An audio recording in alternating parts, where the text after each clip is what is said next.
So hey everyone, happy Sunday morning still. Yesterday Terry and I went blackberry picking at Tonto Creek, of which is east of Payson, Arizona, depending upon which way you're coming from, by about 15 miles. We went for a hike there about 3 weeks ago and discovered blackberry patch after blackberry patch after blackberry patch a little ways up the Fisherman's Use Trail that we were hiking. They're all along the creek. They love the water. So what we found that's helpful in picking blackberries is I got one of these little carry cooler things and a 5-cup tub. The 5-cup tub full pretty much is gonna enable you to make 1 9-inch pie, and this will help preserve your berries, but it fits really snugly down in there nonetheless. And it's got the handy handle. And you can carry it along, and your blackberries stay in a lot better condition because they are really delicate. Don't forget to take the lid, because after you're done, you're going to remove it from this. Bring a separate cooler and some ice packs, not ice, so that it doesn't slosh around in melted water stuff. And put the lid on it, and keeps your blackberries in really good shape until you get home anyways. So here is our blackberry haul. Got plenty to make 2 pies easily. I'll probably have to process some for ice cream. So what I did when we got home, got the berries out of the tub, put a little bit at a time in one of these colanders because they are delicate and they smush easy. These are really ripe.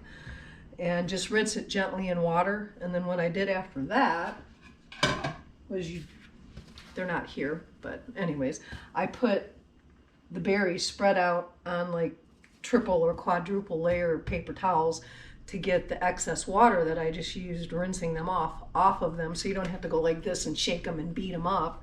Don't worry about how much water gets on there, because what you're going to do after that is you're going to take and do the same thing again. You're going to move them in little sections. I found cutting through the paper towels and moving little sections at a time onto another layer of clean paper towels to get the next, as dry as you can get them without losing all the good stuff out of them.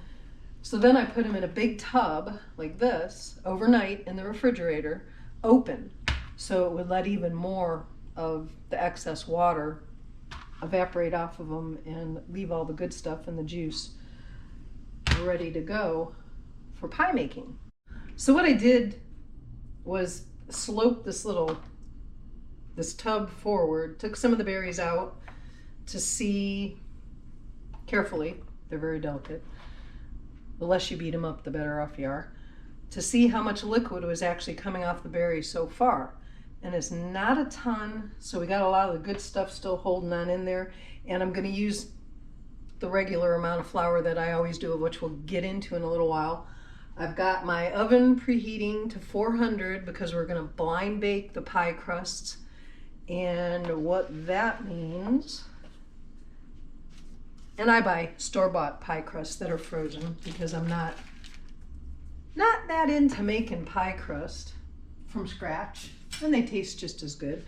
So when you go to blind bake a pie crust, is you just poke holes all over the bottom like such with a fork, so that when the crust starts to bake, it doesn't bubble up as much and you get weird things going on and you have to push it back down. So what you do is you take your shiny side up aluminum foil and just take a stick of butter, rub it all over it, the areas that are going to touch the pie crust anyways. Then you're going to take it and put it butter side down, which helps keep the pie crust the way it should be and not bubble up. Like that. And you're going to bake it for 15 minutes at 400 degrees. Okay, pie crusts are out of the oven. Came out perfect. The reason that you blind bake the pie crust when using blackberries is because blackberries are so juicy. And if I'm not wrong, by doing that, it gives the crust a little more resiliency from just getting soggy yuck. So whatever you do, don't put your filling in before you're ready to bake. So what I've got in this tub is a cup of white flour, half a cup of white sugar, a quarter cup of brown sugar, a pinch of salt, and 8 tablespoons of butter, chilled butter, cut up into little cubes that I'm working into a mixed consistency, pea-sized little pieces of butter and the flour and stuff like that, and just keep going at it until you think you got it all well combined. Then put it back in the refrigerator until you've got your pie filling ready. Okay, so now we've got our pie crust blind baked, ready for the filling. I've got the crumb filling in the fridge. And we're gonna do our actual pie filling. There can be variables because it depends upon how ripe the berries are, depends on how much juice you're getting out, but normal circumstances, I'm guessing at about a half a cup of sugar. And what I'm gonna do is use this spatula and do a little bit of the sugar at a time and then taste it, because you can always add more, you can't take it away. So have a half a cup of sugar ready. You're gonna do a pinch of salt. This is for one pie, by the way. Real vanilla, half a teaspoon. Sprinkle that all around. And then I use this spatula to carefully kind of mix in the sugar. And then after I get it mixed in a little bit, I'll give her a taste. And these berries were really ripe, so I don't know that I'm going to have to use a whole half a cup. But I'm going to put a little bit more in there. So it may end up only being about a quarter of a cup.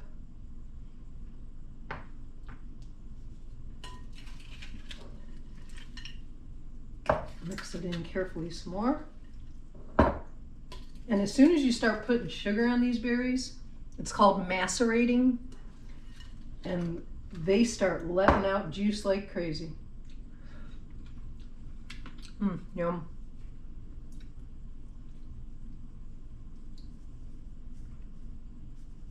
Yeah, I think so. In this case scenario, I'm going to use a little more than a quarter cup in this deal. And this is before, I do this before I put the flour in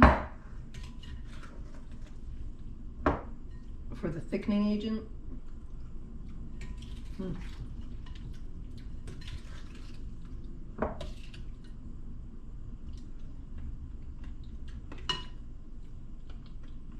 Yeah, maybe we'll go for it.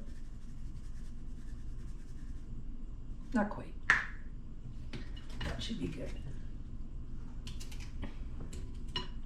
Another thing I find helpful when you're putting your flour in so that you get a better even distribution is to put a little bit of time through the wire sieve. It's like snow. While you're adding it, as like I said, it gets more evenly distributed.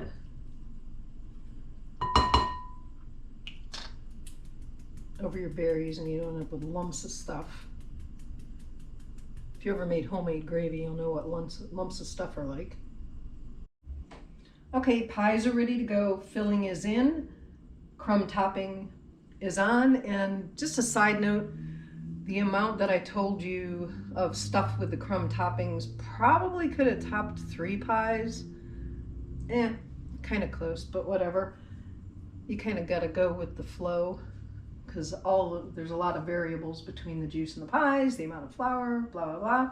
But anyways, got my oven preheating to 375, and we're gonna put them in. I'm gonna start them out at 50 minutes, check them and see, and you'll know, and inevitably, this stuff is going to bubble over the sides, unless you put in less filling. So I've made like a little house form out of aluminum foil so that you don't have a huge mess in your oven. And once you start seeing the juices bubbling up around the edges and kind of poking their little heads through the crumb topping and stuff like that, that's when you know your pie is done. If the crumb topping gets golden brown, just tent it gently with a little bit of aluminum foil, shiny side down, so that you don't get too brown, especially on the crusts also. That can be an issue. We'll see how this goes. Yum. Getting ready to put them in the oven. Check back with you in a bit. Okay, so timer went off after 50 minutes at 375. Crust is golden brown. Pies are still not spitting up the juices. They're starting to, you can probably see over here, ooze out a little bit. And like I said, inevitably they're going to spill over the side. That's why I got the foil. So I'm going to cover the crusts a little bit with the sides of the foil, like so. Topping still isn't too golden brown. I'm going to put them in for probably another 15 minutes and see what we've got. Okay, so the pies are done. They're always not the most beautiful thing because all the juices start coming out around the side. You know they're done. I ended up baking these pies at 375 for an hour and 20 minutes. In between times, when the crust started getting golden brown, I put foil around. And then when the crumb started getting golden brown, I just kind of gently tented them, just put some foil across the top. And now they're done. Thoroughly cool them on the counter probably for about an hour or so. Put them in the fridge after that for the, overnight, and then package them up any way you want in the morning. I'm going to put one in the freezer, and we're going to leave one in the fridge to eat. So tomorrow, the one that I leave in the fridge, we are going to put a scoop of Haagen-Dazs vanilla ice cream on top of the slice. It's amazing. Hope you guys enjoy. If you have any questions, please put it in the comments and I will answer your questions. Okay, so I couldn't resist before the pie gets cool and everything like that. I just took a little scoop and I'm gonna give her a taste.